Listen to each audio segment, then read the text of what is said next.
Viagem oficial a Angola e faz uma coletiva de imprensa. Vamos acompanhar ao vivo o ministro das Relações Exteriores, Mauro Vieira. Encarregado aos ministros da Fazenda de cada país, é muito importante porque criará um instrumento de facilitação do comércio. Será um instrumento que permitirá a liquidação do comércio bilateral entre os países, agora entre 11 países do BRICS, em suas respectivas moedas nacionais.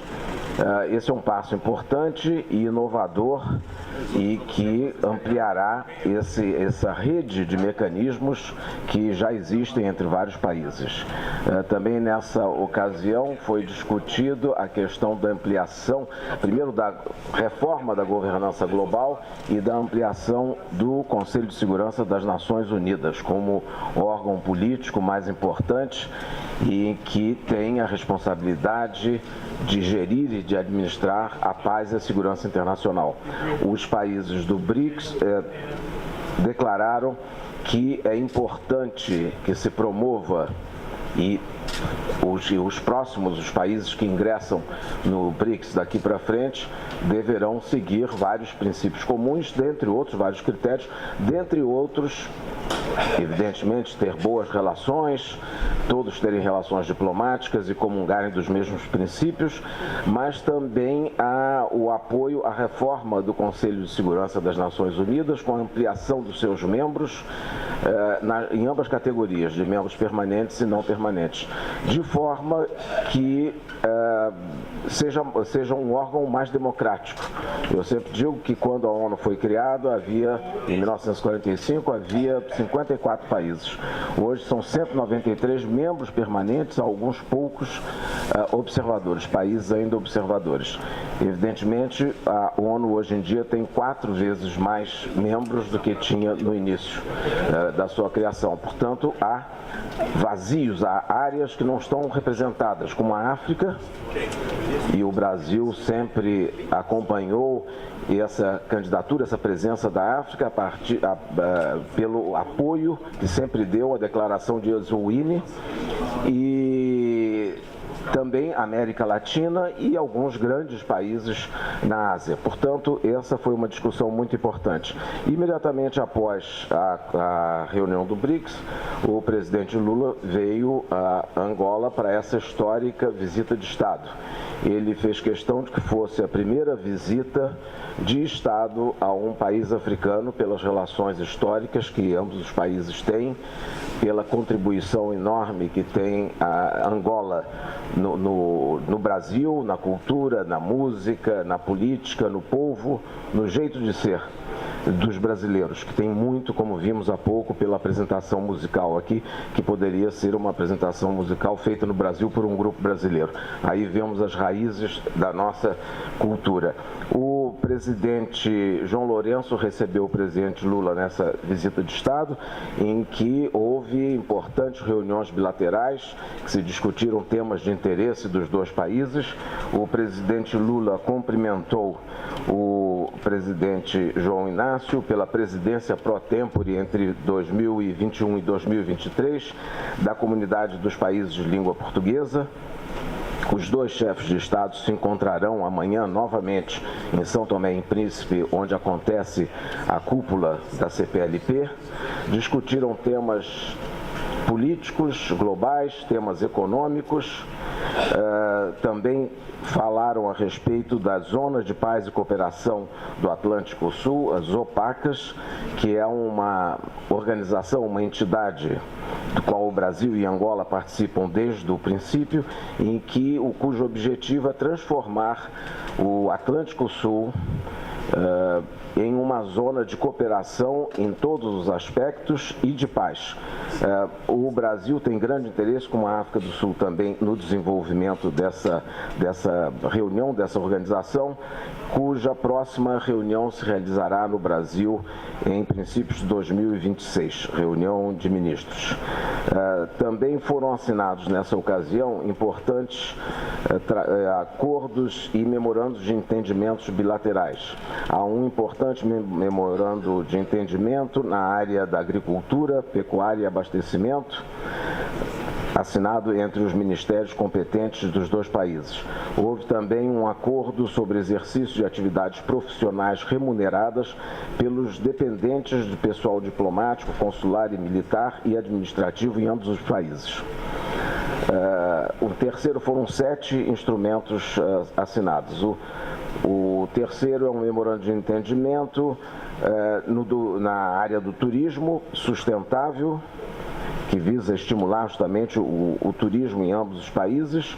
Há um memorando de entendimento sobre um projeto de cooperação para o tratamento de hanseníase entre a ABC e o Ministério e o Mirex, portanto, na área da saúde. Projeto de cooperação na área da educação, de escolas para todos.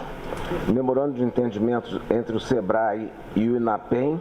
E o memorando de entendimento entre a Agência de Investimento Privado e Promoção das Exportações de Angola, a IPEX, e a Agência Brasileira de Promoção de Exportações e Investimentos, a APEX. O presidente Lula fez também uma visita à Assembleia Nacional de Angola, foi recebido numa sessão extraordinária, onde fez um importante discurso a respeito das relações bilaterais e culturais entre os dois países, e ambos os chefes de Estado, o presidente João Lourenço e o presidente Lula, participaram do encerramento do Fórum Empresarial.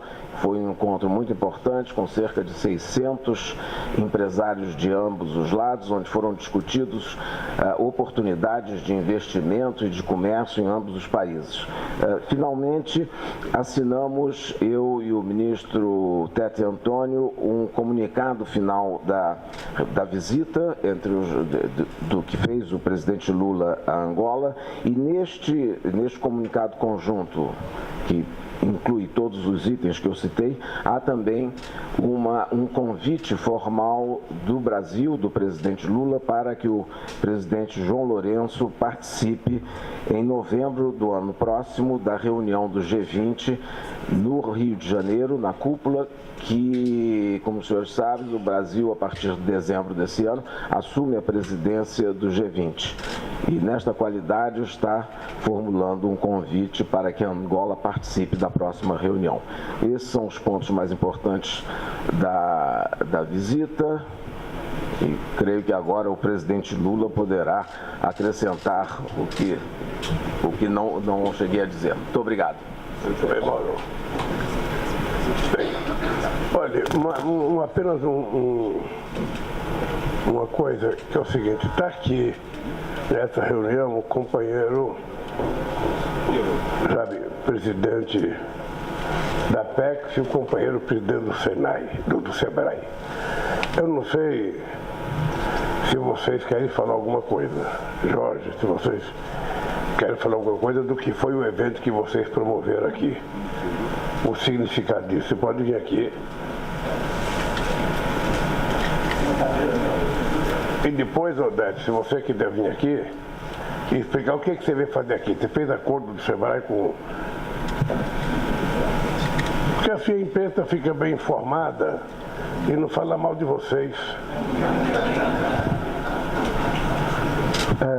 Há uns 20 dias atrás, o presidente estava tomando uma decisão, me chamou, e ele decidiu que a primeira visita de chefe de Estado que ele faria, além de frequentar, como tem feito, como um sacrifício até, eu diria, pessoal, os encontros multilaterais nas viagens internacionais, que são importantíssimas para o país, ele queria fazer uma visita de chefe de Estado, escolheu Angola por conta da relação que nós temos, né? Como ele mesmo diz, é o mais brasileiro país, ou nós somos o mais angolano país no mundo. E hoje ele anunciou também que eu acho muito acertado e muito importante, é onde tem o maior número de brasileiros, são quase 40 mil pedidos de vistos por ano, presidente. O senhor anunciou que vai criar aqui um consulado. Mas no caso da Apex, o presidente nos chamou e orientou que nós deveríamos fazer um trabalho importante para a retomada do fluxo de comércio, de investimentos de parte a parte. Esse país importa quase 95% do que consome. e exporta petróleo. Mas esse país tem fertilizante a ser explorado, tem minerais a ser explorado, e o presidente sabe também que aqui tem a savana, mais de quase 50 milhões de hectares de savana, que pode estar com a tecnologia que os produtores do Brasil têm, empresas trabalhando aqui. Então, ele também determinou uma outra coisa. Nós não estamos querendo exportar para Angola. Nós estamos querendo fazer uma cooperação com Angola, onde as empresas venham aqui, trabalhar aqui, ganhar seu dinheiro, óbvio, mas com os angolanos, trabalhando, gerando emprego. E, nesse sentido, nós fizemos um encontro de ontem. Nós pensávamos que iríamos fazer um encontro com, no máximo, 200 empresários. Estabelecemos o lugar de um auditório, colocamos cadeiras e a coisa foi ganhando uma dimensão tal, mesmo em menos de 2 semanas o trabalho, e ontem de manhã nós estávamos com uma conta ainda perto de 400 empresários, quando eu fui informar o presidente, mas o evento alcançou 800 empresários de parte a parte. Foi uma coisa extraordinária, já foi o 5º evento que nós fizemos acompanhando o presidente. Começou na Argentina, depois teve em Portugal, teve na Espanha, tivemos na China, mas o maior de todos eles aconteceu ontem. E foi uma coisa extraordinária, porque na conversa com os empresários há uma disposição enorme de todos os segmentos de montarem alguma unidade aqui e não atrás apenas de vender produto aqui. E acho que o investimento angolano no Brasil vai crescer, mas o investimento de empresas brasileiras aqui, depois dessa missão, vai crescer bastante. O evento teve, então, mais de 800 empresários, a gente sabe porque nós sabíamos quantas cadeiras tinham e quantas pessoas estavam em pé. Então, foi um trabalho feito junto com o Itamaraty, foi um trabalho feito junto com a Embaixada aqui. Eu queria muito cumprimentar o time do Itamaraty, da Embaixada, ministro Mauro, que o senhor me chamou lá para uma reunião e nós começamos a discutir.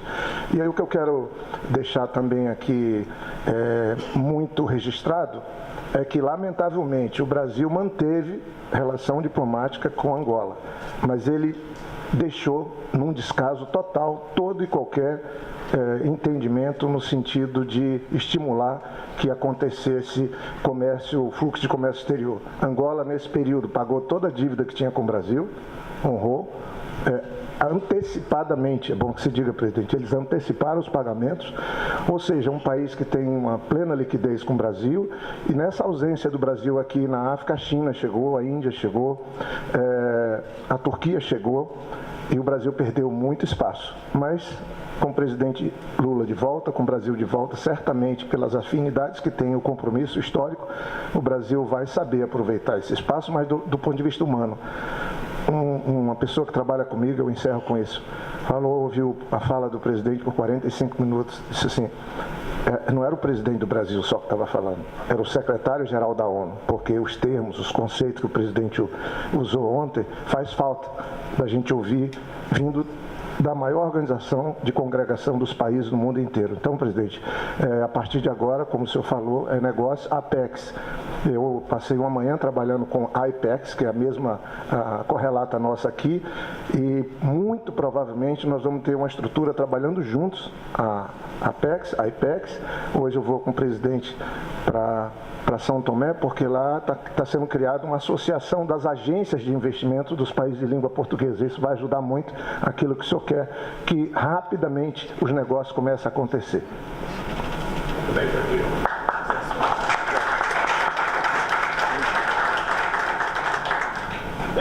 Vamos lá. Bom, apenas para que os amigos da imprensa de Angola possam entender, o SEBRAE do Brasil é uma instituição idêntica ao INAPEM. O SEBRAE do Brasil, ele representa hoje um público que reúne 99% do setor produtivo regularizado no Brasil, que são os micros, pequenos empreendedores. Ele é responsável no alcance desse setor da economia por 55% da empregabilidade formal do Brasil. ele representa, por outro lado, apenas 30% do PIB brasileiro, da economia. O outro 1% do setor produtivo é responsável por 70% da economia. O SEBRAE, portanto, no alcance os pequenos, os sobreviventes, aqueles que são resilientes, que acordam de manhã e precisam obter a sua renda. O Brasil estabeleceu vários marcos regulatórios, já no contexto do alcance de proteção desse setor econômico, criação de legislações próprias e protetivas para que eles possam enfrentar naturalmente a voracidade econômica. O SEBRAE é a sexta marca, e isso ocorreu no governo do presidente Lula, passou da oitava para ser a sexta marca brasileira de maior credibilidade na sociedade brasileira. E ele representa um impulso do pensamento de 60% do sentimento do povo brasileiro que quer ser empreendedor. Portanto, o SEBRAE aqui em Angola representa, neste momento, nos acordos que nós já estabelecemos, porque não foi a assinatura apenas desse acordo de cooperação, nós já estamos num procedimento prático. No momento que nós estávamos aqui no Brasil, presidente, já estavam empreendedores participando do maior evento ocorrido no Brasil, por acaso no meu estado, de Startup Summit, aonde inclusive os angolanos foram premiados pelo sucesso da sua inteligência no campo das startups e da inteligência artificial. Nós vamos iniciar aqui um processo muito intenso. Depois de termos feito uma reunião com o João, que é o presidente do INAPEM, e em seguida com o ministro da Economia, estabelecemos um conjunto de ações que vai inclusive iniciar com a vinda de técnicos que nós disponibilizamos para poder trazer um diagnóstico claro da economia angolana e aonde nós podemos atuar junto com o INAPEM para produzir este grande nicho que Angola tem no sentido de oferecer renda para o povo angolano, seja na agricultura familiar, seja nos serviços, nos comércios e também no alcance de toda a economia local própria nas regiões de Angola. Portanto, o nosso trabalho aqui será um trabalho importante até pelo perfil da economia de Angola que vive nesse momento. Eu quero dizer, presidente Lula, que pelo que constatamos, Angola vive um grande momento de poder dar um salto de qualidade em todos os seus processos produtivos. E nós, no alcance daquilo que nós já construímos no Brasil, naquilo que nos faz ser a sexta marca de credibilidade do povo brasileiro, nós vamos estabelecer aqui, nos próximos dias já, um conjunto de ações, algumas já pontuadas, ida de delegações a Angola e vinda de brasileiros aqui para nós fazer a construção de acordo com os planejamentos do Ministério da Economia e do INAPEM.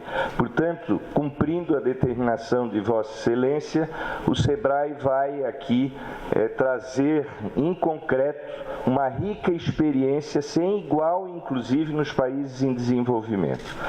Nós encontramos várias formas no modelo republicano no mundo, mas não achamos entidades que mais jovens como a nossa, como é o caso do INAPEM, e muito menos como o SEBRAE, naquilo que ele apresenta de resultados fantásticos do ponto de vista da economia brasileira.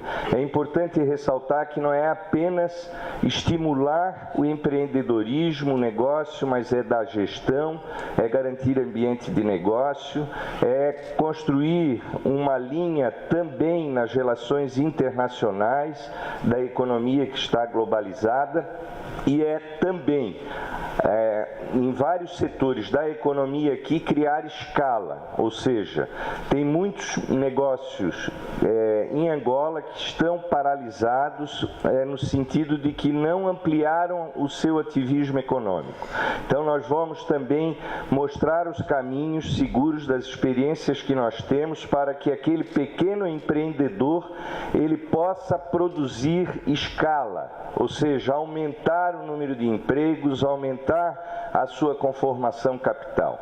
E por último quero dizer que também vamos dar a nossa contribuição em marcos regulatórios legais para que a gente possa dar garantias que esse setor seja protegido do ponto de vista natural do mercado e da economia.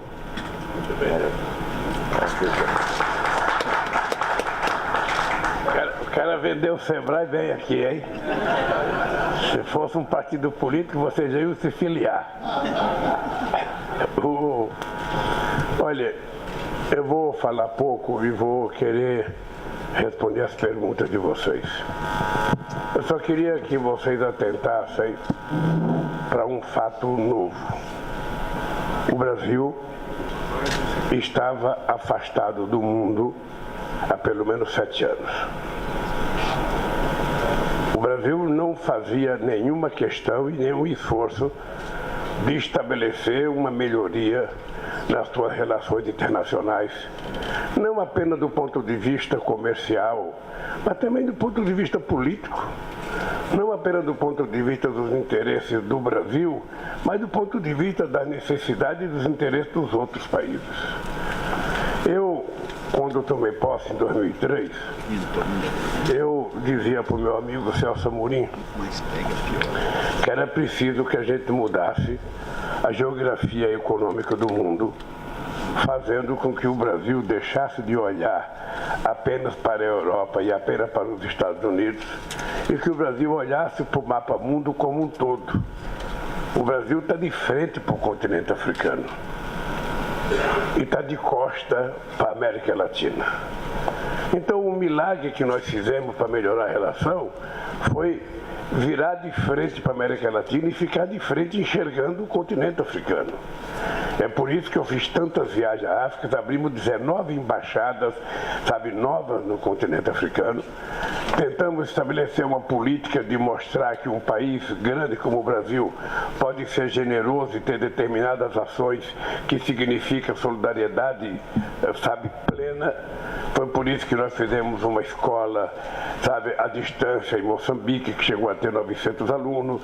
Foi por isso que nós fizemos uma fábrica de antirretrovirais de Moçambique para produzir remédios para combater a AIDS em toda a Europa.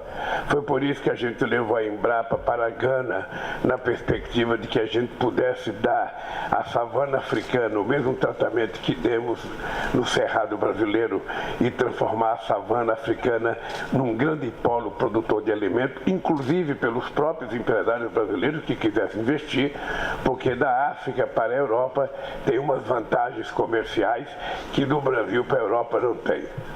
Mas tudo isso fez com que a gente abrisse um pouco o Brasil para o mundo e isso acabou. De repente, isso tudo terminou e nós estamos recomeçando a construir essa relação do Brasil com o mundo. E nós não temos preferência para conversar, nós vamos conversar com quem nós achamos que é preciso conversar. A África logo estará com 1 bilhão e 300 milhões de habitantes, um PIB de quase 4 trilhões e 300 bilhões de reais. É um país, é um continente que, na medida que receba ajudas dos fundos internacionais e dos países ricos e resolver parte do problema energético que tem no continente africano, isso aqui vai dar um salto de qualidade extraordinário no setor produtivo, seja agrícola, seja da própria indústria. Eu já não era mais presidente em 2013, 2014, quando a União Africana apresentou um projeto de desenvolvimento para a União Africana, um projeto de infraestrutura chamado FIDA. Era um projeto que envolvia um investimento de 340 bilhões de dólares. Eu fui a Addis Abeba conversar com a Madame Zuma, que era a presidente da União Europeia, dizendo para ela que aquele programa seria necessário que a União Africana convocasse todos os bancos de investimento do mundo, e eu disse para ela que o BNDES participaria, disse para ela que outros bancos brasileiros participariam, disse para ela que ajudaria a convocar os bancos de desenvolvimento de outros países, que todas as empresas de engenharia do mundo inteiro pudessem lá participar, para ver a oferta de coisas que tinha para fazer na África, sobretudo na questão energética, questão rodoviária, questão ferroviária. Ou seja, esse projeto não foi para frente, mas esse projeto está aí porque as necessidades existem. Então, se o mundo desenvolvido, se esses fundos que estão com dinheiro viajando, sabe, de oceano para oceano, às vezes sem ter onde aplicar, tiver interesse de fazer esses fundos fazerem investimento em infraestrutura, porque quanto mais os países africanos crescer, quanto mais os países latino-americanos crescer, mais nós seremos consumidores de países que fazem produto mais sofisticado, que tem maior valor agregado. Essa é a lógica até que nós estejamos competitivos com eles. Eu agora estou com a ideia de que é preciso começar uma nova briga. Uma briga é o seguinte: o continente africano deve dever para o FMI por volta de 760 bilhões de dólares. Tá? Essa é a dívida do continente africano. E essa dívida, ela vai ficando impagável, porque o dinheiro do orçamento nunca dá para pagar a dívida e o problema vai sempre aumentando. Qual é a lógica? A lógica é tentar sensibilizar as pessoas que são donas dessa dívida para que essa dívida seja transformada, sabe, num apoio à infraestrutura. O dinheiro da dívida, ao invés de ser pago, seja investido em obra de infraestrutura. Sabe? E você pode ou anular essa dívida, que eu acho que vai ser impossível anular uma dívida de 760 bilhões de dólares, mas você pode prorrogá-la até que esses países adquiram condições de poder voltar a pagar. Nós temos que encontrar uma solução, porque não dá para que a gente continue do mesmo jeito. Aí entra a questão dos BRICS. Eu não sei se vocês foram à África do Sul, eu não sei se vocês acompanharam. Na minha pouca inteligência, a criação dos BRICS é uma das coisas mais extraordinárias que aconteceu nesse século XXI. E o que aconteceu na África do Sul, com o fortalecimento dos BRICS, com a decisão de construir uma comissão de ministros da economia para discutir a possibilidade de uma moeda de negócio entre nós.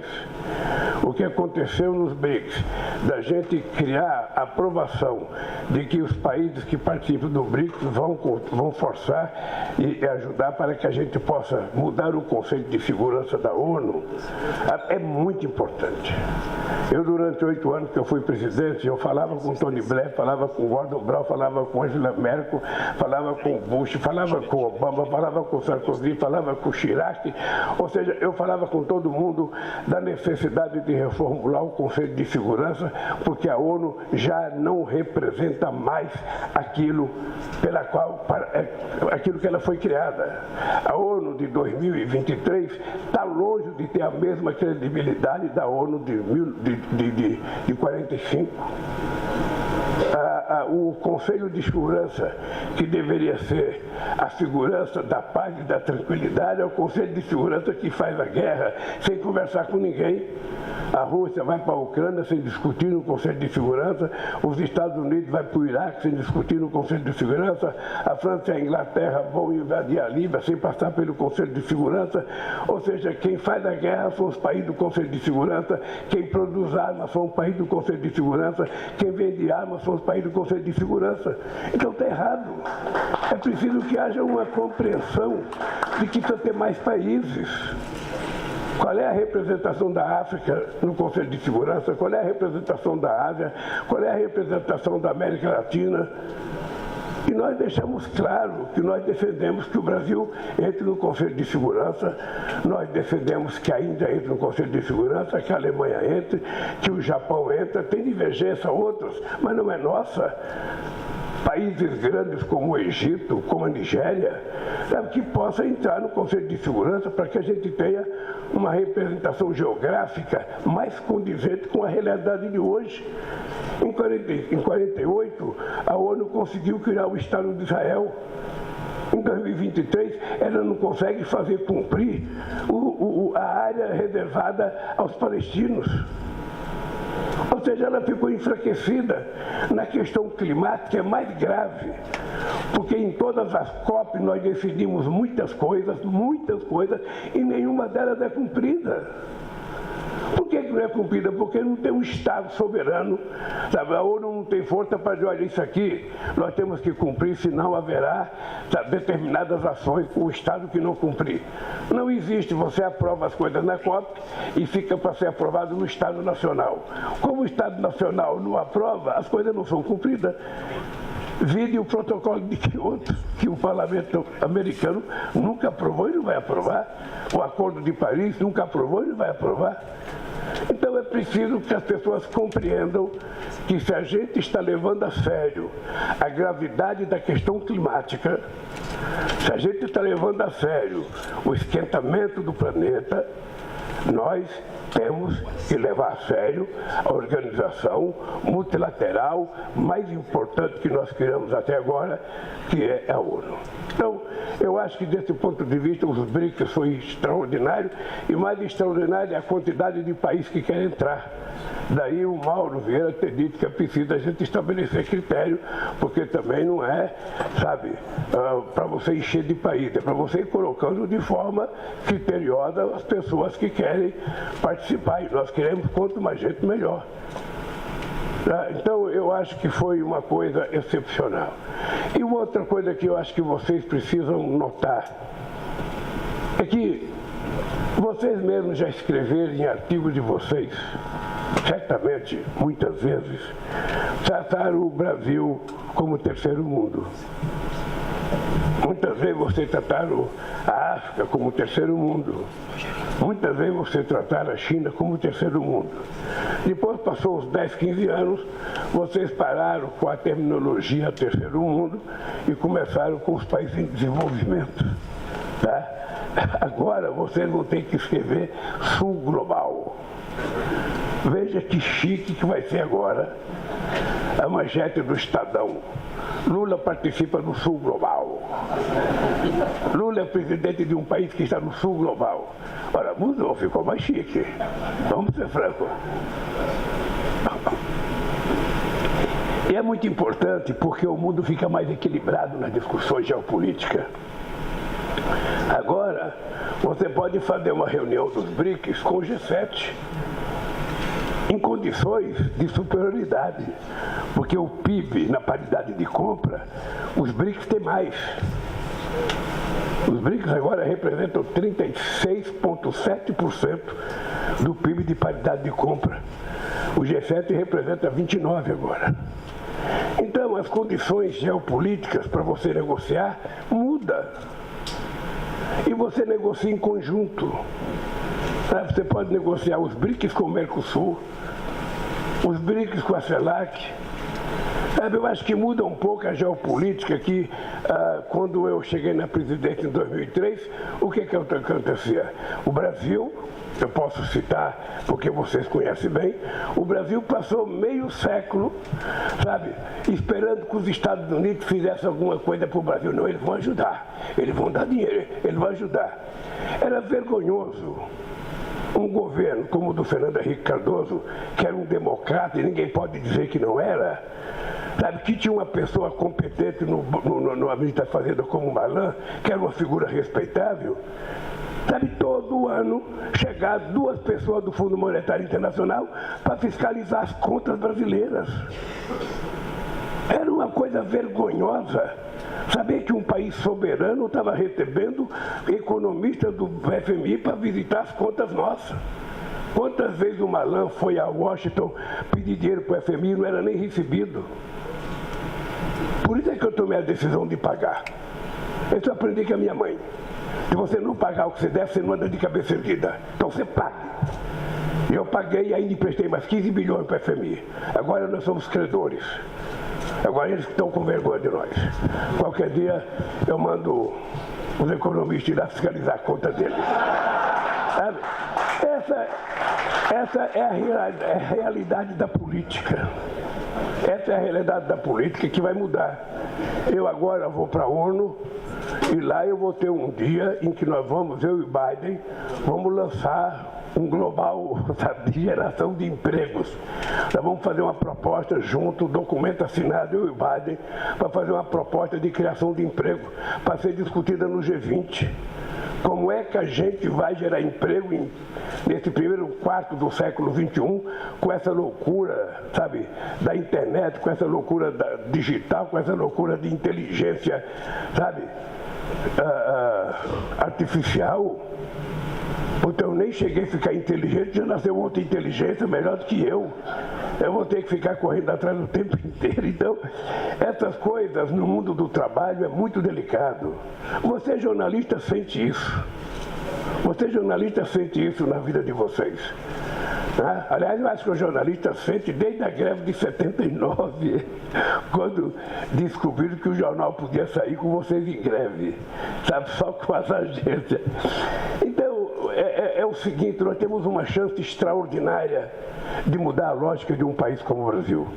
Eu quero confessar para vocês o seguinte, eu já fui presidente 8 anos, eu nunca vi o Brasil ser tratado com a respeitabilidade que ele está sendo tratado hoje. Eu nunca vi as pessoas falarem do Brasil com tanta perspectiva que eu vejo hoje. Por causa de uma coisa legal, na questão climática, o Brasil é o país que tem mais importância nesse instante. Porque temos a maior floresta tropical do mundo. E porque temos um governo que quer evitar que haja mais, sabe, desmatamento. E que nós vamos tentar cumprir a promessa de que em 2030 haverá desmatamento zero. Não é porque alguém quer, é porque nós precisamos. Nós precisamos. E também compartilhar a Amazônia com os pesquisadores do mundo inteiro para a gente descobrir a riqueza daquela biodiversidade, o que tem. Nós não queremos da Amazônia um santuário, nós queremos a Amazônia que ela possa utilizar, primeiro, benefício para os 28 milhões que moram no Brasil, os 50 milhões que moram na América do Sul. Segundo, para a humanidade. Se a Amazônia é importante para o equilíbrio do mundo, vamos fazer com que ela cumpra essa função. Então, o Brasil está numa situação muito favorável, e eu acho que a nossa relação, e uma outra coisa importante que eu queria que vocês atentassem, é que a gente não tem preferência ideológica na relação internacional. Uma coisa é eu ser amigo de Beltrano ou ser amigo de Cicrano. Outra coisa é que, como chefe de Estado, eu tenho que me relacionar com o chefe de Estado do outro país. Então o Brasil vai continuar tendo uma relação excepcional com a China, o Brasil vai ter uma relação excepcional com a Índia, vai ter uma relação excepcional com os Estados Unidos. Nós sabemos da importância dos Estados Unidos, vamos continuar tendo uma relação excepcional com a União Europeia. Se depender da minha vontade, fecharemos o acordo do Mercosul este ano ainda. Já mandamos para eles a carta, a resposta à carta que eles fizeram, sabe? Estamos aguardando agora para saber quando é que vai ter a próxima reunião e o Mauro Vieira vai cuidar disso com muito carinho. Então, é esse país que vem a Angola. A gente tinha um fluxo de 3 bilhões de dólares de acordo com Angola. 3 bilhões. Nós chegamos a quase zero nesses últimos dias. Então é preciso recuperar um país que está na nossa frente, que está ali na nossa cara.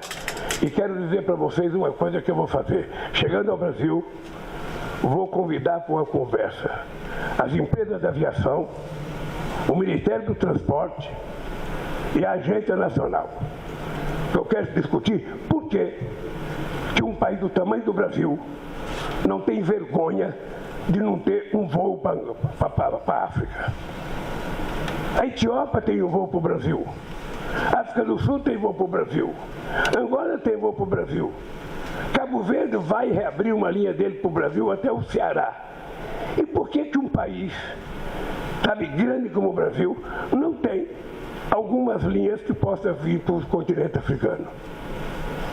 Eu quero uma explicação. Então, quando eu voltar para o Brasil, eu vou querer discutir com as empresas de aviação, quero discutir com a ANAC, quero discutir com o Ministério do Transporte. Por quê? Se me explicar, eu entendo. Eu sou que nem o Raoni. O Raoni foi numa reunião com a Nízia, a nossa ministra de Transporte, a nossa ministra da Saúde, e não sei o que a ministra da Saúde anunciou, que o Raoni ficou bravo e falou: eu não concordo, eu não sei, eu quero explicação. Aí a Nízia explicou, o Raoni falou: tá vendo? Se me explica, eu entendo. Então, o que eu estou querendo é que me expliquem por quê que um país que tem uma fronteira excepcional, sabe, da cidade do Cabo até Marrocos, com todo esse continente, não tem nenhuma empresa de aviação que faça voo para a África. Bem, dito isso, eu vou deixar para vocês fazer pergunta, porque senão eu vou falar muito aqui e eu quero responder um pouco a pergunta de vocês. Quem vai coordenar é o José Crispiniano, sabe? A gente poder ter um fim nisso. Ontem eu fui falar de improviso, falei 45 minutos. O documento foi preparado para 10 minutos. Então, eu estava animado. Presidente, bom dia. Marcos Uchoa, DBC. Queria fazer uma primeira pergunta, não tanto de tudo de política que o senhor falou, mas do lado mais pessoal. Nós, quando somos crianças, quase não aprendemos nada de África nas escolas. Sabemos, no entanto, a gente fala de leões, falamos de elefantes e não sabemos nada realmente de África. E o senhor, quando entrou em 2003, foi o primeiro presidente a realmente enfocar muito em África, fazer muita coisa, e isso foi meio desaparecido e está voltando agora. Eu queria saber por que, lá atrás, o senhor foi mudando a sua cabeça, porque eu também estudou nas mesmas escolas que a gente estudou, e foi mudando a sua percepção da importância da África. Olha, Uchoa, pelo seguinte, no Brasil, nós temos uma cultura oficial de olhar sempre o primo rico. E o primo pobre, você passa a ter vergonha dele. Eu estou na frente de alguns diplomatas brasileiros, eles sabem que a gente dava muito pouca importância na relação direta com os países da América Latina. Era como se não fosse interessante, era como se fosse problema. Ter relação com a África é como se tivesse problema. Ter relação com os Estados Unidos, mesmo quando o embaixador americano desaforava o nosso, era chique. Ter relação com a França, com a Alemanha, e é uma bobagem, porque do ponto de vista comercial, muitos países da América do Sul, proporcionalmente, têm mais relação comercial com o Brasil do que a Inglaterra, do que a França. A Alemanha tem mais. Mas a nossa relação é 8 bilhões, 9 bilhões, e com a Argentina chegamos a ter 40, quando eu cheguei era 7 bilhões. Nós vamos para 40 de fluxo da balança comercial. Então você está deixando um comprador seu, um usuário do produto que você fabrica, e vai tentar vender aonde não querem comprar o seu porque tem melhor do que o nosso. É uma coisa simples, ou seja, é você ter uma relação mais forte em função da similaridade entre você. E por outra coisa, o continente africano tem 54 países que gostam do Brasil. Gostam do Brasil. Eles sabem da nossa origem. Eles sabem que 350 anos de escravidão deixou muita coisa na nossa cultura, na nossa história. Alguns não querem entender, mas eu tenho isso como parte da minha vida. O Brasil tem que apostar na sua relação com o continente africano. com todos os países, sobretudo com os mais próximos. E a gente tem que apostar porque a nossa marinha pode prestar serviço, o nosso exército pode prestar serviço, a nossa aeronáutica pode prestar serviço, a nossa engenharia pode prestar serviço. A gente quer recuperar a indústria naval, nós temos que fazer parceria para que eles tenham um pedaço dessa indústria naval em algum país. Nós não temos o direito de querer crescer sozinhos, vamos crescer juntos. É isso que me motivou tanto a África e a América do Sul. Tanto porque eu não posso deixar de conversar com quem está do meu lado para ficar gritando que nem o ser humano faz hoje com o celular. O cara convida um companheiro para almoçar, o cara, faz tempo que eu não te vejo, vamos almoçar. Aí senta na mesa, pega um celular e fica falando com a China, com o Canadá. Termina o almoço, ele nem se lembrou do cara que estava lá, só lembrou na hora de pagar a conta, vamos dividir. Então, esse mundo, vocês estão lembrados que eu digo o seguinte, política é uma questão química. Política é uma questão química. Nada substitui a relação pessoal. Nada, nada, nada. O tocar na mão, o olhar no olho, o bater na cabeça, o passar a mão no rosto das pessoas, passar a mão no joelho, que eu passo muita mão no joelho. O Celso Amorim ficava incomodado quando eu estava conversando com as pessoas, rugitar o cabelo cheio de brilhantina, e eu de vez em quando estava no cabelo dele. Porque eu gosto de ser assim. Gosto de ser assim. Sabe? E eu acho que o Brasil conquista muitas coisas com esse comportamento. A nossa diplomacia sabe que tem que ser assim. A nossa diplomacia sabe que vir para a África não é sacrifício. Vir para a África é motivo de orgulho. Se alguém gostava de só para Paris, de só não ter problema, não. Tem que vir para a África. Não importa o tamanho ou o PIB do país, tem que vir fazer política e representar o nosso país. E assim eu acho que a gente vai... Tem gente que não gosta, na verdade tem gente que gostaria que o Brasil tivesse 10 embaixadas em Nova York, nenhuma no outro estado. Porque o complexo de inferioridade, sabe, é muito ruim. E o complexo de vira-lata é pior. Então o Brasil tem que se abrir para o mundo e eu acho que nós fizemos isso. E uma última coisa, Uchoa, é que para cuidar dos iguais, para cuidar das pessoas que têm menos, precisa ter muito, muito, muito coração na sua cabeça. Você tem que ter sentimento. Se você tiver sentimento, você é capaz de se sensibilizar com um cara que está deitado na rua quando você passa com o seu carro. Se você não tem, você nem olha para o lado. Então, olhar para as pessoas que têm mais proximidade com você é uma obrigação nossa. Sabe? Então é por isso que eu gosto. Sinto um prazer imenso de visitar e quero visitar muitos países africanos a partir do ano que vem. Esse ano foi complicado porque nós tivemos que recuperar todas as políticas de inclusão social. Esse ano nós tivemos que construir outra vez o PAC.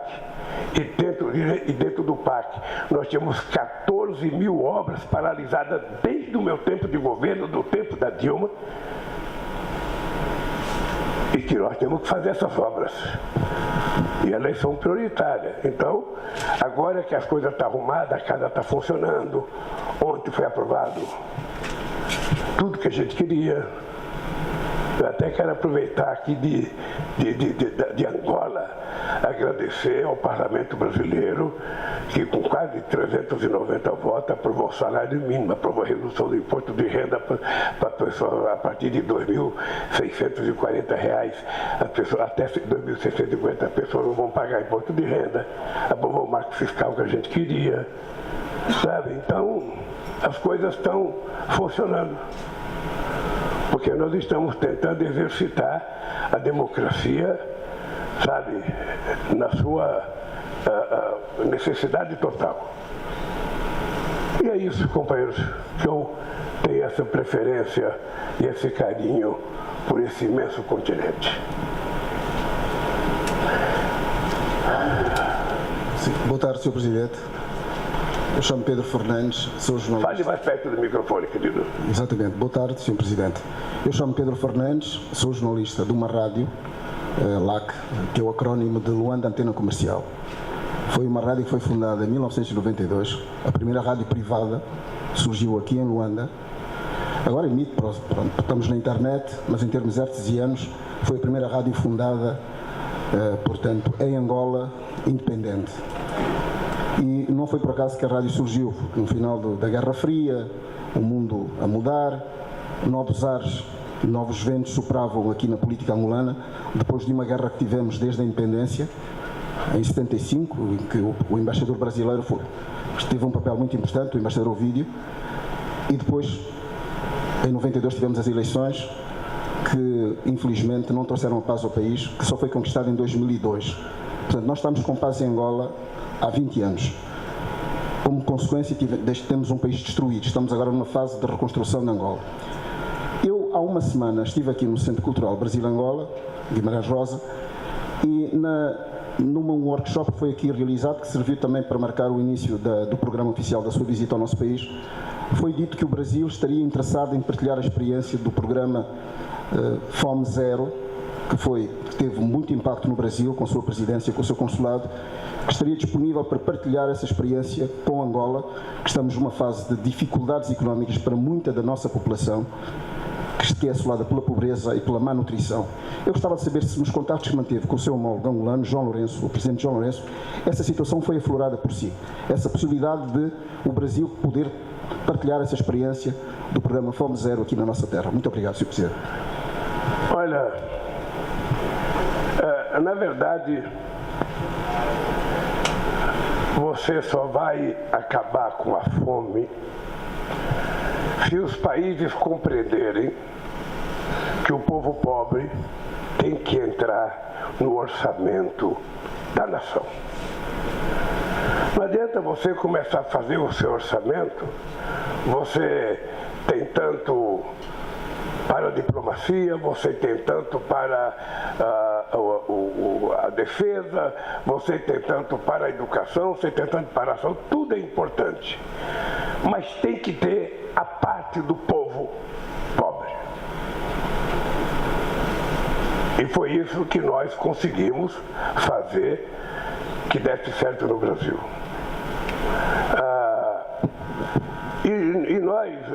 O Fome Zero, ele vai ser combatido com duas coisas. Vai ser combatido com o pobre, não somente com a geração de emprego. Não é possível a gente não ter noção. Aqui em Angola eu não conheço, então eu não posso falar de especificidade de Angola, porque eu estaria tendo ingerência numa coisa que eu não conheço. Mas eu acho que se Angola tiver aqui o mesmo ímpeto que o Brasil tem para a pequena e média propriedade rural, se a gente levar condições para esse pequeno produtor produzir, a gente vai acabar com a fome. No Brasil nós temos um programa chamado PAA, Programa de Aquisição de Alimentos, em que se o pequeno produtor produzir muito, a gente compra uma parte da produção dele. Se o preço no mercado estiver mais barato e ele for ter prejuízo, a gente compra a produção dele e a gente distribui para escolas, para Santa Casas. E mais ainda, a gente agora criou um programa chamado Mais Alimentos, que é um programa especial de financiamento, que eu quero ver se a gente consegue estender para a África, para o continente africano, que é um programa para a gente vender tratores de até 80 cavalos e implementos agrícolas para o pequeno produtor, para melhorar a capacidade de produção. No Brasil nós temos mais de 4.600.000 propriedades rurais até 100 hectares. E são essas propriedades até 100 hectares que produzem 90% das coisas que nós comemos. E é por isso que nós temos que fortalecê-la. E eu acho que Angola tem todas as condições. Eu estou tendo informações sobre o canal que está sendo construído no Cunene. Eu acho extremamente importante. No Brasil nós fizemos um canal de 640 quilômetros para levar água para 12 milhões de pessoas que viviam na região mais seca do Brasil. Se a gente não fizer isso, essa parte nunca se desenvolve.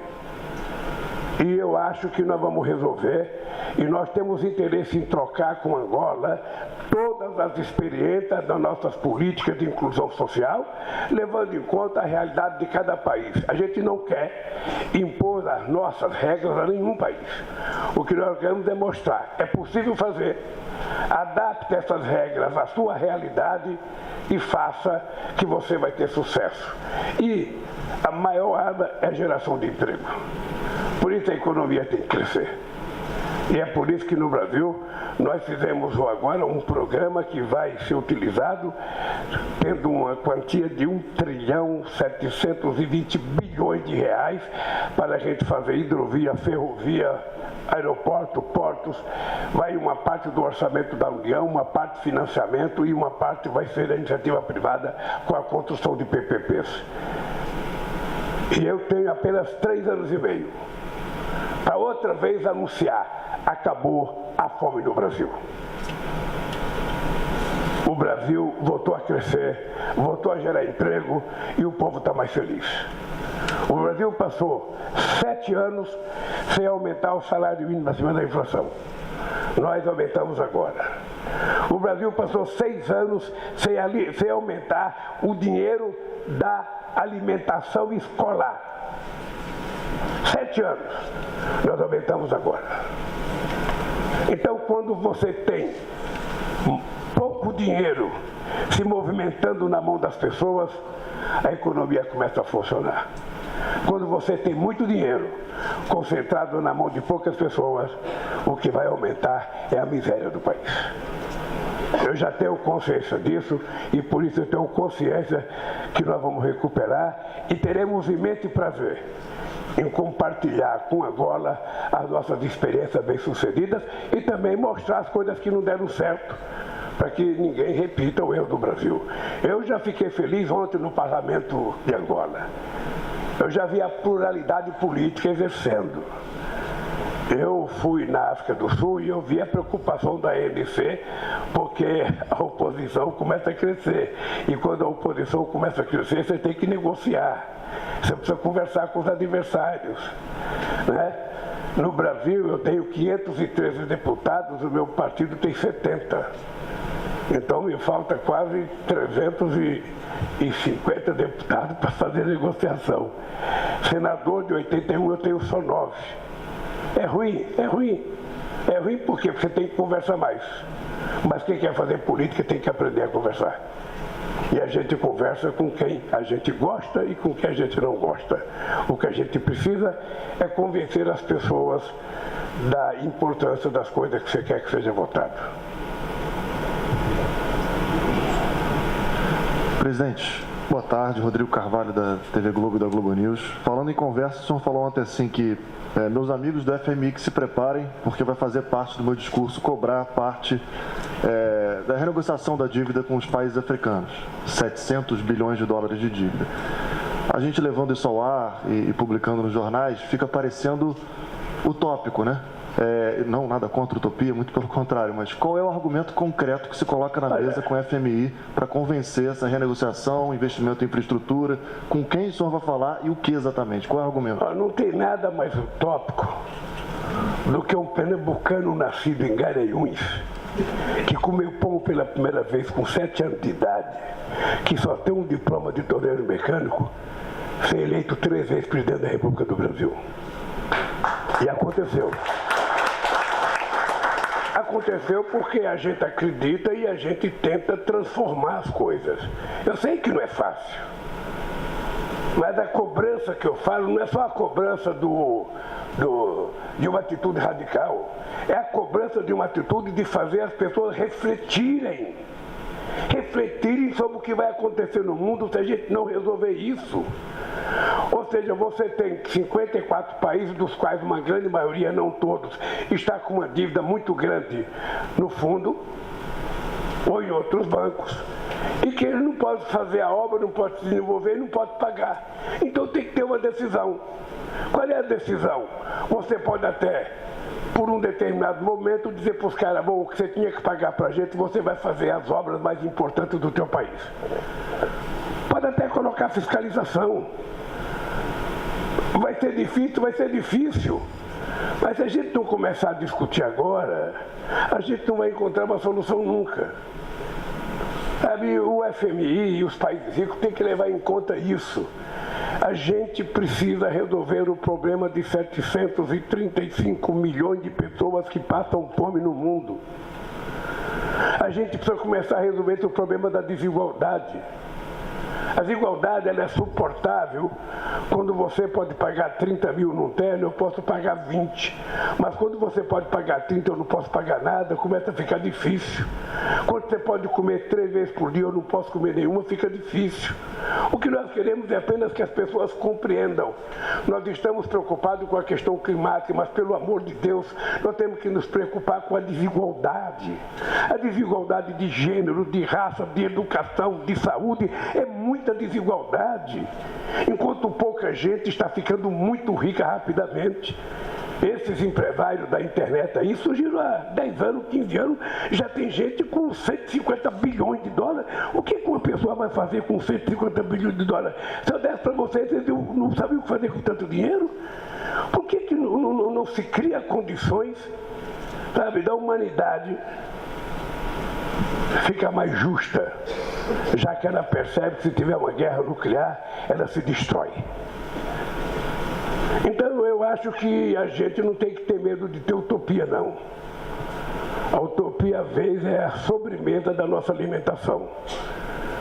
A utopia é uma coisa que a gente tem que falar, porque a gente pode conseguir, se não tudo que a gente sonhou, a gente pode conseguir muita coisa. E eu vou falar, porque eu fui conversar com o Papa Francisco esse ano, já tinha conversado uma vez, e eu quero fazer uma campanha mundial contra a desigualdade. Sabe, é uma campanha. E eu só vou conseguir sucesso se eu conseguir fazer você ficar indignado. Se eu conseguir fazer o Mauro ficar indignado. Se eu conseguir fazer esse moço presidente do Sebrae, que ganha um bom salário, indignado. Ele tem que ser indignado, ele tem que todo dia falar, eu não posso ter tudo enquanto o meu vizinho não tem nada. Eu tenho que fazer alguma coisa, eu vou estender a mão. Sabe, na verdade é uma campanha de indignação dos que têm, para que se preocupe com aqueles que têm. Eu quando vejo aquela propaganda na televisão dos Médicos Sem Fronteira, de vez em quando a gente já pergunta, você está chorando? É inacreditável. Um mundo que tem tecnologia, tem genética, produz alimentos. Você vê aquelas crianças esqueléticas morrendo e os Médicos Sem Fronteira pedindo R$1. R$1. Quem é que não pode dar R$1? Mas as pessoas não dão, porque não toca nelas. E eu quero tentar fazer isso tocar nas pessoas. Tem que tocar. Se você não sentir no coração, você não se mexe. Então é por isso que eu acho que é um movimento. Eu estou já há mais de 15 anos brigando pela participação no Conselho de Segurança, sabe? Então agora eu vou falar para o meu amigo Baidó, você pode tratar de começar a defender o Brasil.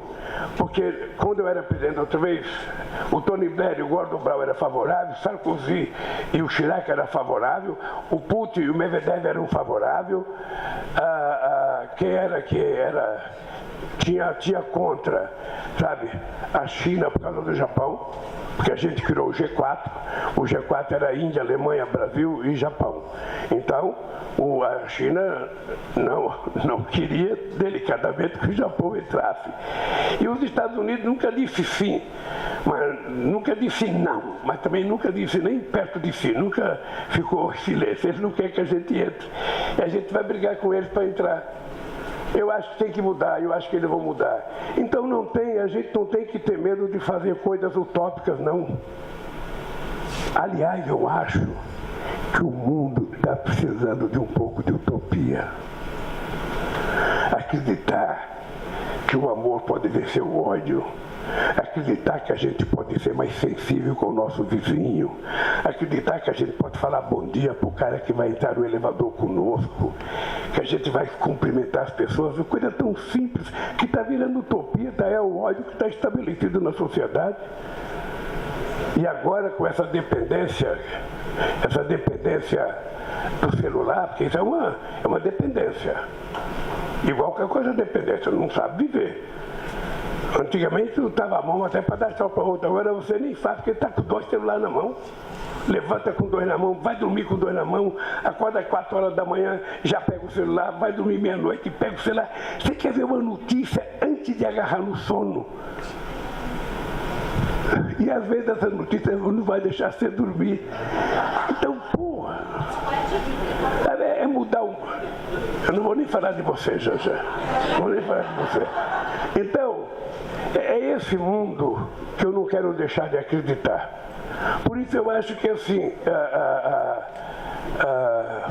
se as pessoas forem mais sensíveis, quando aconteceu a quebra do Lehman Brothers, o que aconteceu?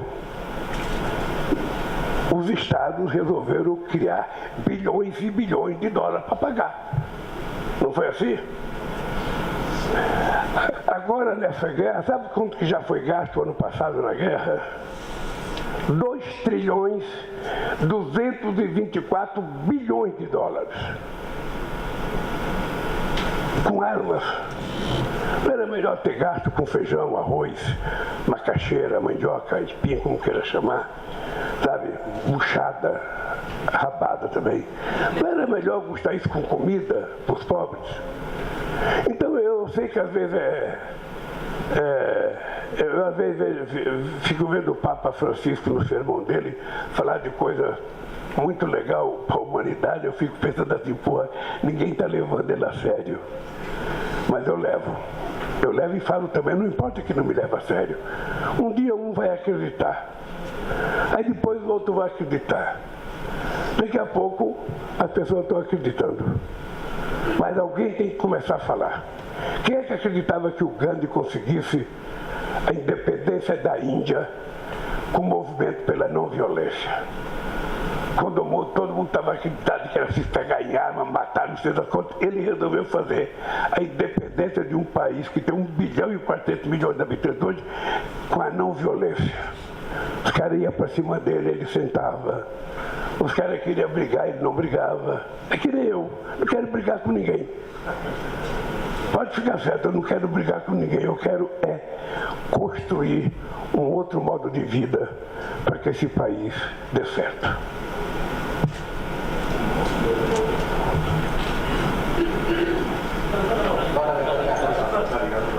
Não?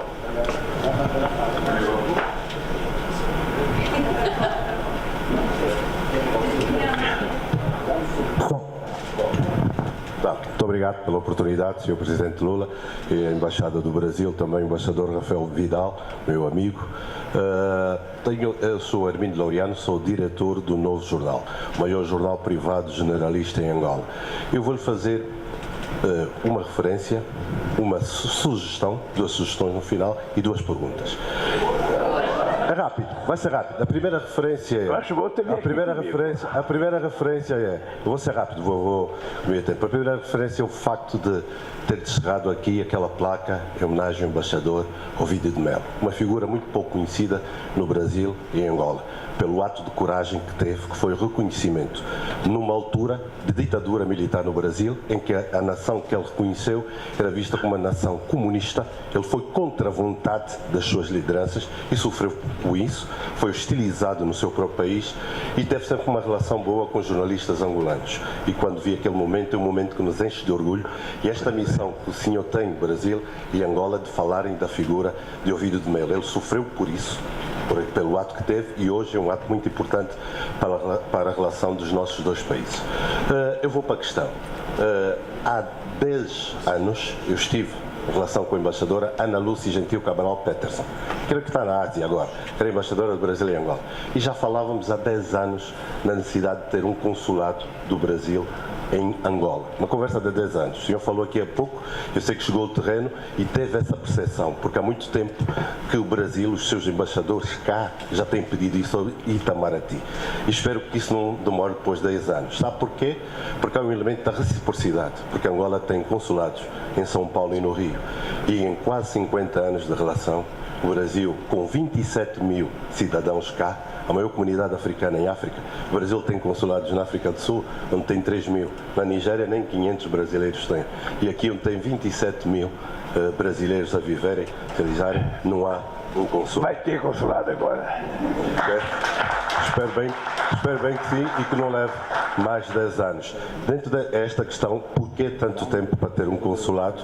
E também dizer uma coisa, apesar da burocracia dos vistos de um lado e do outro, a demanda hoje, antes da Covid, eram 6 mil pedidos de visto para o Brasil por ano, em Angola, agora são 43 mil. Mas mais do que isso, a burocracia que se vai falando de um lado e do outro, é que os angolanos no Brasil e os brasileiros em Angola ainda enfrentam uma dificuldade muito grande. Não é o problema da integração, que a língua é mesma, a cultura, mas da legalização. Há brasileiros a investirem em Angola há muito tempo, dão empregos a angolanos e não conseguem estar legalizados cá. Tem uma dificuldade muito grande. Isto é uma coisa que o senhor devia levar também com o seu homólogo angolano, e os dois países devem ver isso. E também há angolanos que estão no Brasil com uma dificuldade muito grande para esta questão da legalização. Não é apenas ter o consulado, vamos esperar, mas estas duas situações. A segunda questão é, o senhor falou, veio da África do Sul e falou da questão dos BRICS, e o senhor falou da questão da Angola, da entrada. Como é que o senhor olha para isso? Qual é a abordagem que vai fazer com o Presidente João Lourenço sobre essa questão da entrada de Angola nos BRICS? Porque Angola tem tido muitos avanços e recuos. Em 2018, o Presidente João Lourenço, quando esteve na África do Sul, disse que sim, mas agora parece que tem recuado. Como é que o senhor pretende fazer esta abordagem? Agora, terminando com as recomendações. Uma, eu vi aqui a conversa. O Brasil é um país produtor de muitas novelas. Agora em Angola começam a haver mais novelas mexicanas e turcas do que brasileiras. Estão a ser ultrapassados nisso. E as novelas brasileiras falam de tudo. Falam da comunidade brasileira imigrante do Japão, Cananga do Japão, falam da Itália, dos Estados Unidos, e da Índia e de todos os sítios. Mas não há na teledramaturgia um trabalho sobre a ligação do Brasil com a África. Este é um elemento que eu ponha, por favor, uma recomendação que é importante para a ligação entre os povos. A última recomendação, e termino aqui, é que em 2025, quando fizermos os 50 anos das relações entre os dois países, coloque duas figuras muito importantes nesta relação Angola e Brasil. Ovídio de Melo e a segunda, José Eduardo Santos. Era ele o Ministro das Relações Exteriores quando o Brasil reconheceu Angola, e foi ele a figura mais importante no âmbito destes quase 50 anos de relações entre os dois países. As duas vezes que o senhor esteve cá foi recebido por ele enquanto Presidente. E muitas vezes ele não é citado nestas relações, nesta cooperação, mesmo nos seus discursos. Falou de Neto, falou de Onjaki e Pepetela, e José Eduardo quase foi omitido. Era importante esta recomendação que eu deixo. Obrigado pela atenção, tudo bom. Anotou, né, mano? Anotou. Esse negócio de legalizar as pessoas no Brasil nós precisamos tratar com muito carinho. Até porque o rico que chega já está legalizado do seu país. O pobre que precisa ser tratado com carinho. Mas vai ter o consulado aqui, nós vamos fazer essa reparo. E nós pretendemos em 2025 fazer um evento, com intelectuais, um evento cultural no Brasil e aqui em Angola. Talvez no Brasil, em Salvador, como já fizemos uma vez, e aqui mesmo, aonde vocês quiserem fazer, porque não é nós que vamos decidir qual a cidade. Mas nós queremos fazer um grande evento intelectual, e cultural, nos 50 anos de relação com Angola. Pessoal, a gente já está se estendendo. A última pergunta aqui do Américo, porque já se estendeu bastante aqui o tempo. Ele tem uma agenda aqui com o presidente da Câmara. Presidente, boa tarde. Américo Martins, da CNN Brasil. O senhor falou no seu discurso inicial sobre a importância do Brasil com relação a mudanças climáticas e a floresta amazônica. Esse foi um dos pontos da famosa Carta da União Europeia, querendo criar, eventualmente,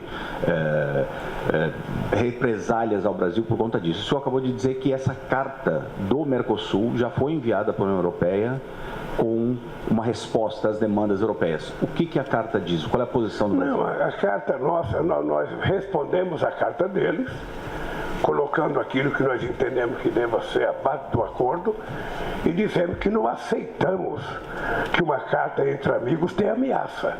Porque na carta da União Europeia tem uma ameaça. Se não tiver acordo, vai ter punição. Nós não aceitamos isso, respondemos, mandamos a carta para o Uruguai, para o Paraguai, para a Argentina, E o Mauro cuida disso, ou seja, nós já devemos ter enviado para a União Europeia. Porque no dia desse lá que eu disse que em 15 dias a gente enviava a carta, sabe? Depois eu vou te cobrar ali no canto, ver se você já mandou a carta. Porque eu quero fechar esse acordo esse ano. Estamos há 20 e poucos anos brigando por isso, já é uma... Mas não é só a América do Sul que exige, não. Não é fácil negociar com os franceses. Não é fácil. É muito difícil. Porque eles querem que você abra mão de tudo e eles não querem abrir mão de nada. Eles valorizam muito o franguinho deles, o vinhozinho deles, ou seja, mas nós vamos fazer um acordo porque eu acho que é uma necessidade para o Brasil e para eles. Tá? Obrigado, pessoal. Então, eu quero agradecer a você. Tem um Teu colega ali pedindo ali. Muito bem. Ilustre, Sr. Presidente, meu nome é Silvano da Silva, represento a agência Lusa, Agência de Notícias de Portugal. Eu gostava apenas de colocar 3 questões, prometo ser rápido. A primeira era que nota de 1 a 10 dá a sua visita a Angola? E também gostava de obter o seu comentário em relação ao atual ambiente de negócios em Angola. Que informações tem efetivamente em relação ao atual ambiente de negócios em Angola? A segunda questão, atual o quê? Ambiente de negócios em Angola, uma vez que a cooperação também entre Angola e o Brasil tem um acento tônico na economia. A segunda questão era em relação ao seu discurso panafricanista, faz um discurso muito panafricanista virado para a África. E disse ontem no Palácio Presidencial que o Brasil voltou para a África e Angola, ou não devia ter saído. Disse isso ontem no Palácio Presidencial. Eu gostava de saber, olhando agora para a África, o atual contexto é marcado por muitos golpes de Estado em África. Há até agora um recente no Níger, em que muitos defendem intervenção militar. O Brasil também defende intervenção militar para o Níger, por exemplo. Queria também o seu comentário. Por último, em relação ao atual contexto político da República de Angola. Na componente política, há um partido na oposição em Angola, o maior na oposição em Angola, a UNITA, que pretende levar a cabo uma tentativa de impeachment contra o presidente João Lourenço. A UNITA alega, esse partido alega que o Presidente da República não estará a cumprir os pressupostos constitucionais com os quais jurou. Eu gostava de ouvir o seu comentário. Esta componente, essa pretensão de impeachment, destituição do seu homólogo angolano, será que se assemelha ao caso da Dilma? Gostava também de saber o seu comentário. Obrigado. Não, eu só queria te pedir desculpa para não fazer um comentário sobre uma questão política específica de Angola que eu não conheço. Aí sim seria uma ingerência indevida de falar de uma situação que eu não conheço. Eu não sei se você está lembrado, a semana passada, a Justiça Federal em Brasília absolveu a companheira Dilma da acusação que ela tinha sido feita da pedalada. A Dilma foi absolvida. Eu agora vou discutir como é que a gente vai fazer. Não dá para reparar os direitos políticos. Se ela quiser voltar para ser presidente, eu quero terminar o meu mandato. Eu não vou mudar. Mas é preciso saber como é que se repara uma coisa que foi julgada por uma coisa que não aconteceu. Então, eu sinceramente, eu também não vejo nenhuma saída militar para as coisas. Eu acho que tem que ser na diplomacia, a questão do Níger. Olha, de 1 a 10 eu vou contar para vocês. Eu acho que a minha visita, eu já vim 2 vezes a Angola. Vim em 2003, 2007 e estou vindo agora. Eu acho que essa foi a melhor visita que eu fiz a Angola. A melhor visita que eu fiz. Quero agradecer, inclusive, o carinho que o presidente João Lourenço teve com a minha delegação. Tratamento perfeito, sabe? E eu só tenho que agradecer. Eu vou dar nota 10 para essa visita. Tá bem? Na próxima vez eu vou dar 10,5. Pronto.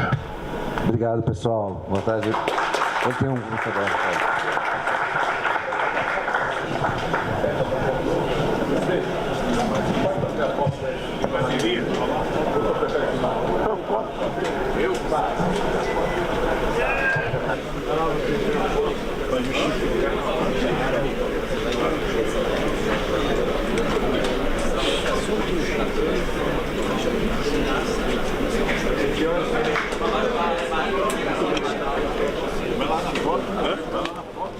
Você acompanhou ao vivo a coletiva de imprensa do presidente Lula, que está em viagem oficial a Angola. Também o ministro de Relações Exteriores, Mauro Vieira, além do presidente da Apex, Jorge Viana, e também o representante do SEBRAE, Décio Neri de Lima.